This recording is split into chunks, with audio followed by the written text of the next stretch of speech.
अस्सलाम वालेकुम। RFI digital TV से अहम खबरों के साथ मैं हूं नारिन चौधरी। सबसे पहले हेडलाइंस। स्पेन के समंदर में तारकीन वतन की 3 कश्तियां लापता, 300 मुसाफिर सवार थे। ट्यूनिस के समंदर में तारकीन वतन की कश्ती डूबने से 1 हलाक जबकि 11 मुसाफिरों को बचा लिया गया। क्लस्टर बमों से होने वाली हलाकत का जिम्मेदार अमेरिका होगा। यूक्रेन को अमेरिकी असलहा की तरसील नाकाबिले बर्दाश्त है, रूस का रद्द-ए-अमल। भारत आबी जारहियत बगैर इत्तला दरियाए रावी में पानी छोड़ दिया। आबी जारहियत पाकिस्तान के लिए नाकाबिले बर्दाश्त, पाकिस्तान का रद्द-ए-अमल। सूडान में मुतहरिब ग्रुप्स में लड़ाई से 22 अफराद जा बहक। इसराइल में अदालती तरमीम पर वजीर आज़म नेतन्याहू के खिलाफ मुजाहिरा। दारुल हुकूमत तल अवीव में हुकूमत के खिलाफ नारे। रियाज में जारी स्पोर्ट्स गेमिंग फेस्टिवल में पाकिस्तानी गेमर की शानदार कारकर्दगी। हेडलाइंस आपने मुलाहिजा की, चलते हैं खबरों की तफसीलात की जानिब।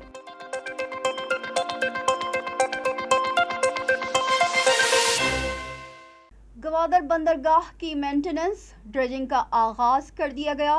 पोर्ट हुकाम के मुताबिक तकमील के बाद बड़े जहाज भी आ सकेंगे। पोर्ट हुकाम के मुताबिक गवादर पोर्ट की ज़ेरे समंदर मिट्टी निकालने का काम 4.6 अरब रुपए की लागत से होगा।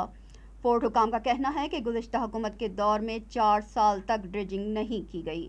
रूस चीन से बढ़ती तिजारती सरगर्मी के बायस गवादर पोर्ट पर बड़े जहाज़ों की आमद होगी।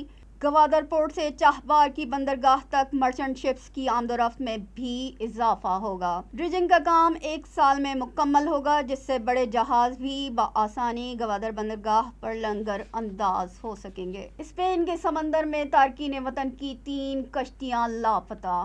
ट्यूनिस के साहिली इलाके में तारकीन वतन की 1 कश्ती डूबने से 1 मुसाफिर हलाक, 10 लापता हो गए। यूरोप में तारकीन वतन का समंदर के रास्ते जाने का सिलसिला ताहाल जारी है।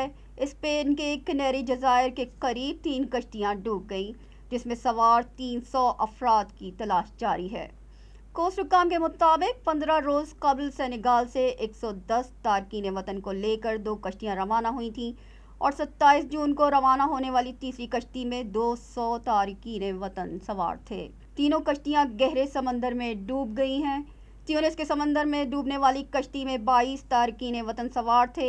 1 मुसाफिर जा बहक, 11 को कोस्ट गार्ड्स ने बचा लिया।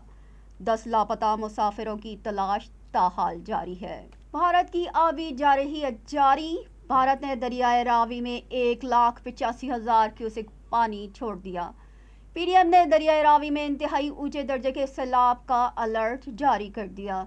भारत ने 1,85,000 क्यूसेक पानी उजबेराज के मकाम से दरियाए रावी में छोड़ दिया है, जिसके बाद प्रोविंशियल डिजास्टर मैनेजमेंट ने हाई अलर्ट जारी करते हुए दरियाए रावी में इंतहाई ऊंचे दर्जे के सैलाब का खदशा जाहिर किया है। मजीद 65,000 क्यूसेक पानी पहुंचने की तवक्का है, जिसके बायस जसर के मकाम पर मैदानी इलाकों में सैलाब मुतवक्के है। प्रोविंशियल डिजास्टर मैनेजमेंट ने दरियाए रावी से मुंसलिक अजला को हंगामी सूरत हाल से निपटने के लिए अलर्ट रहने का हुक्म जारी कर दिया है और नशेबी इलाकों में रिलीफ कैंप्स के क़याम पर जोर दिया है।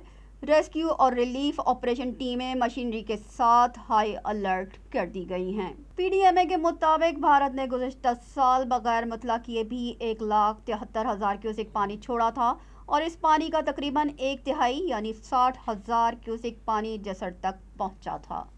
भारत आबी जारहियत करके सिंतास मुआहिदे की खिलाफ वर्जी कर रहा है। सिंतास मुआहिदे में तय होने वाले नुकात की रुगर्दानी जानने के लिए रिपोर्ट मुलाहिजा करें। पानी किसी भी मुल्क की मौशी तरक्की के लिए एक कीमती असासा समझा जाता है, चाहे ज़राअत हो या सनत। पानी की अहमियत से इनकार मुमकिन नहीं। पानी, जो कि इंसानी बका के लिए एक अहम उनसर माना जाता है, आजकल हथियार के तौर पर भी इस्तेमाल किए जाने लगा है। कई ममालिक उसे अपने डिप्लोमेटिक और जियोपॉलिटिकल गेम के लिए पानी को एक हथियार के तौर पर इस्तेमाल कर रहे हैं, जिनमें भारत सरफहरिस्त है। माहिरीन के मुताबिक पानी 5th जनरेशन वॉरफेयर में हथियार की तरह है। आज एक मुल्क किसी भी दूसरे मुल्क को मिलने वाले पानी को अपने कंट्रोल में लाकर दुश्मन रियासत की मुआशी तरक्की को बुरी तरह मुतासिर कर सकती है। इस तरह की स्ट्रेटेजिक इस्तेमाल करने वाले ममालिक में भारत सरफहरिस्त है, जो कि बहुत बड़े पैमाने पर डैम्स की तामीर में मशगूल हैं।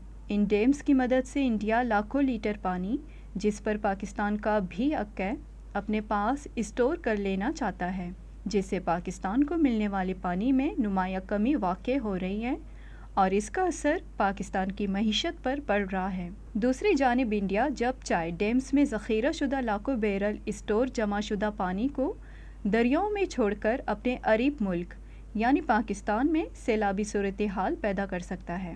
انہی خدشات سے نمٹنے کے لیے پاکستان اور انڈیا کے درمیان 1960 میں سندھ طاس معاہدے پر دستخط ہوئے تھے، جس کی روح سے انڈیا اس بات کا پابند ہے کہ وہ دریاؤں میں پانی چھوڑنے سے پہلے اس کی مقدار اور بہاؤ سے متعلق پاکستان کو آگاہ کریں، لیکن انڈیا ہمیشہ اس معاہدے کی خلاف ورزی کرتا آیا ہے، جس کے باعث ہر سال پاکستان کی زراعت، لائیو اسٹاک اور دیہی آبادی کو شدید نقصان پہنچا ہے۔ 4 سال بعد سپریم کورٹ آف انڈیا میں کشمیر کی خصوصی حیثیت بحال کرنے کی درخواست بالآخر زیر سماعت لائے جانے کا امکان روشن ہو گیا۔ سینئر ترین ججوں پر مشتمل 5 رکنی بینچ 11 جولائی کو سماعت کرے گی۔ مودی سرکار کو بڑی ہزیمت کا سامنا، 4 سال بعد سپریم کورٹ آف انڈیا میں کشمیر کی خصوصی حیثیت بحال کرنے کی درخواست زیر سماعت لائی جائے گی۔ کشمیر کی خصوصی حیثیت کی تنسیخ کا 5 اگست 2019 کا اقدام سپریم کورٹ میں چیلنج کر دیا گیا۔ چیف جسٹس آف انڈیا نے معاملے کی سنوائی کے لیے سینئر ترین ججوں پر مشتمل 5 رکنی بینچ بنا دیا۔ بینچ منگل سے روزانہ کی بنیاد پر کیس کی سماعت کرے گا۔ آرٹیکل 370 کی تنسیخ کو غیر آئینی قرار دینے کے لیے پٹیشن بھارتی بیوروکریسی کے حاضر سروس افسر شاہ فیصل نے 28 اگست 2019 کو دائر کی تھی۔ 4 سال تک ججوں کی ریٹائرمنٹ اور سماعت سے معذرت کی بنا پر بینچ بنتا اور ٹوٹتا رہا ہے۔ آئینی ماہرین کے مطابق 4 سال گزرنے کے بعد بنیادی حقوق کی درخواست پر سماعت شروع ہونا بھارتی انصاف کے منہ پر تماچا ہے۔ کشمیری عوام کہتے ہیں کشمیر ہمیشہ آزاد تھا اور آزاد رہے گا۔ امید ہے سپریم کورٹ مودی سرکار کے غیر آئینی اقدام کو کل عدم قرار دے دے گی۔ سوڈان میں متحارب گروپس میں لڑائی کے دوران 22 افراد جاں بحق۔ اقوام متحدہ کے مطابق سوڈان خانہ جنگی کی بدترین حالت میں ہے۔ اقوام متحدہ کے سیکریٹری جنرل انٹونیو گوتریس کا کہنا ہے کہ عالمی برادری سوڈان میں جاری جنگ کو روکنے کے لیے اقدامات کرے۔ ہفتے کو خانہ جنگی کے واقعات میں 22 افراد کا ہلاک ہو جانا لمحہ فکریہ ہے۔ مسلح افواج کے درمیان جاری لڑائی سے خانہ جنگی کی بدترین صورتحال پیدا ہو چکی ہے، جس سے پورا خطہ غیر مستحکم ہو سکتا ہے۔ انسانی حقوق کے قوانین کو نظر انداز کرنا انتہائی خطرناک اور پریشان کن عمل ہے، جبکہ سوڈان میں سعودی عرب سمیت مختلف ملکوں کی کوششوں سے عارضی جنگ بندی کا معاہدہ ہوا تھا۔ گزشتہ 2 ہفتوں سے متحارب گروپس ایک دوسرے کے خلاف پھر سے سرگرم ہو گئے ہیں۔